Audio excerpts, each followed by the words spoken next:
Karoçu, cengeler, eceler, hayallar şaxtın içi manda olur.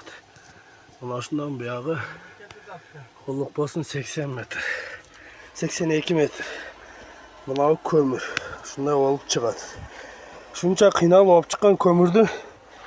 Çelekte ömesel ekonomda yapacaksanızlar kıyılacak şu ot. Buna şu telefonla baylanışağız da biz. Buna telefonla.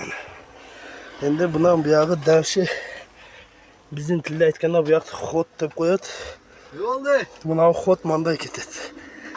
Buna kişi bizden bir gada. Ana şol hotuz şunday olup yerden tayda 80 metre 82 metre düşüp gidiyoruz da. Manavı şun tip kömürler çıkart bana. Veya kaçayın kotarıp geliyoruz. Bu yakta hava çok. Hava var yandı bana şu kok paketin içinde bozuk çürüp duruyordu. Bunun takide tur seçen yürüyorsun.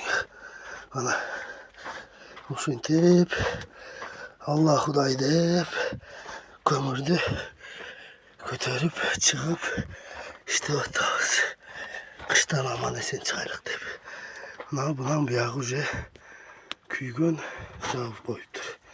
Penamenen. Ha yemi bundan paska kesek şimdi tip çıktık. Kömürdü bollar Komşum getir de koysan. o şimdi tip çıkarttı ama komşum ketti ondan karakla. Kömür onu işte işiyle itti adamlar bana. Yemi bundan paska kesek maytıp bağırdığımız maytıp oturup alıp tursa çağın işte yüzde. Bana bırakındır bana.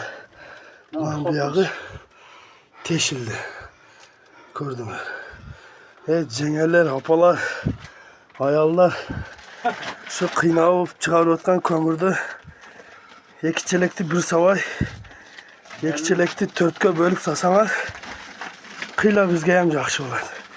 Tarım azoktu satış ösilerge halat palat apereriz.